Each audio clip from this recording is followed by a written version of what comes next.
Joining us in Singapore, James Dorsey, Adjunct Senior Fellow on Middle East with the Singapore's S. Rajaratnam School of International Studies.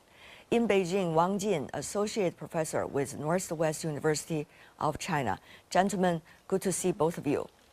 Now, the latest development, according to CNN reports, military leaders from Israel have been suggesting that military actions have, quote-unquote, achieved its purpose. Now it's next to the political leaders for discussion and negotiations. What is your take on this piece of news? James.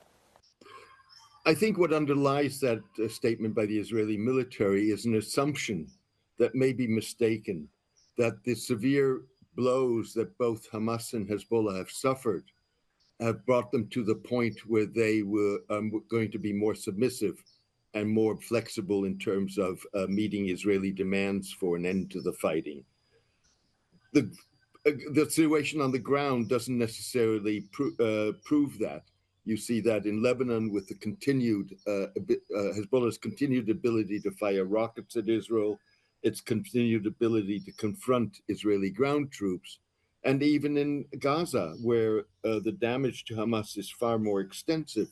But even so, every time the Israelis withdraw from an area, Hamas is able to regroup and re-enter.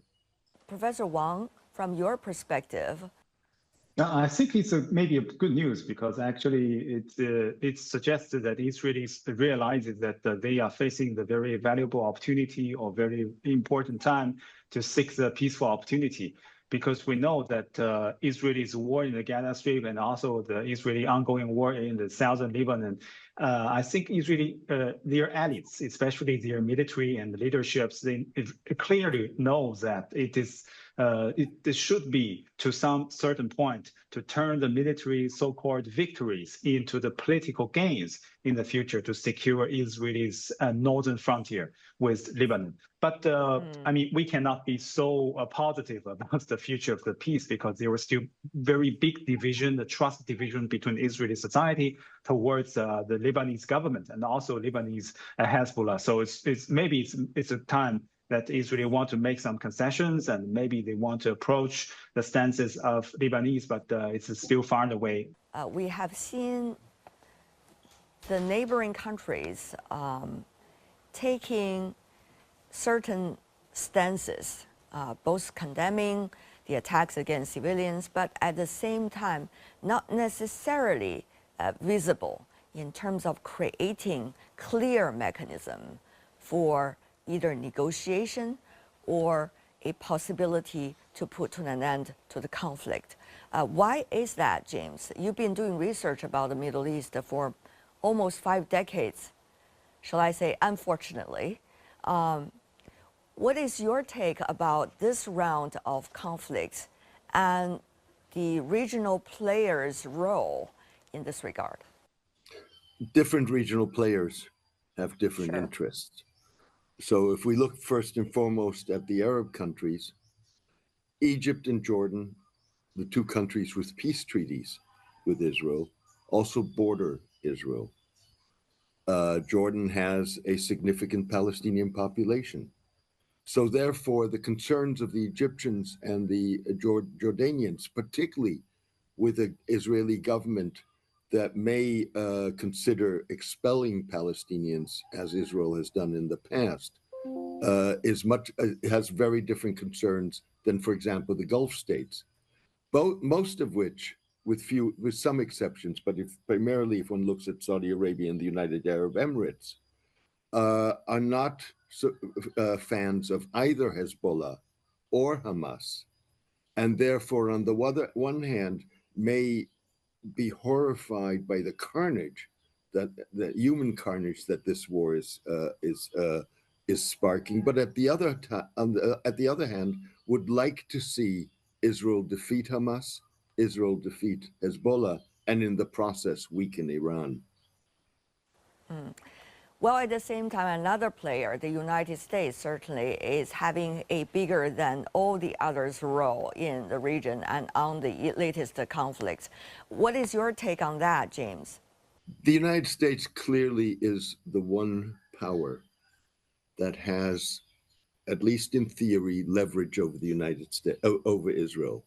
The assumption being that because it is the major arms supplier, because it is a major financial supporter of Israel and gives Israel diplomatic protection, that it has influence. How much influence it has remains to be seen, because influence is a two-way road. It's influence that you have because of your assets, but I have to be willing to accept that influence, or willing to pay the price if I don't do what you are advising me.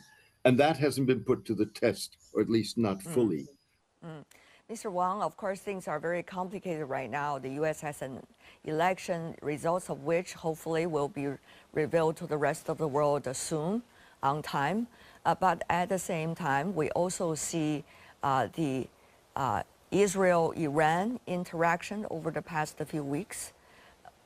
Meanwhile, we see different factions in the Middle East as a result of the strikes by Israel have been gaining and losing their military capabilities or attacking capabilities.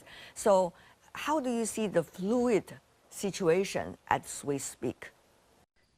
I think the situation become more fragile, and also existing both the war-prone chances as well as the peaceful chances. Because we know, as you mentioned, there are different factions, and also the war still continues while the rivalry and tension is still ongoing between Israelis and Iranians. And meanwhile, no direct or no reliable communication channels has been established. Especially, we noticed that the United States is trying to get rid of the responsibilities and original political responsibility and the humanitarian responsibility that the United States should take. So that is why a lot of uncertainties emerge. A lot of the chances for war might emerge, as well as the chances for the peace will emerge. What about China? I mean, and others. We see at the BRICS Plus meeting, which wrapped up in Kazan, 7 hours of remarks made by leaders and international organization executives. Almost everyone touched on the conflict in the Middle East and calling for peace. Now, how would those voices count in terms of international communities' rallied voices for peace?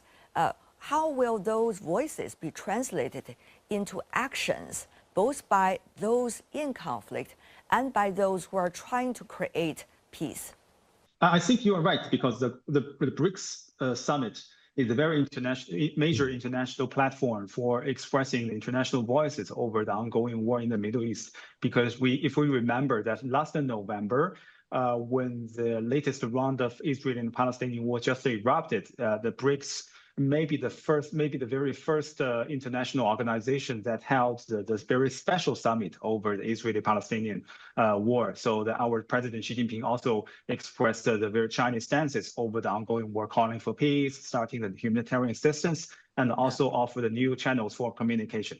So that is why, on the one hand, the BRICS and other international the mechanism, their voices represent the common, the co-shared voices or co-shared willingness for the international community to help pacify the tension, to express a kind of the willingness not to exaggerate or not to upgrade the war in the Gaza Strip and also in the southern Lebanon. And on the other hand, that maybe some concrete steps will be taken under the encouragement from this international community. So that is why I think it is a very positive message transferred, but it's still not enough. Much more should be done.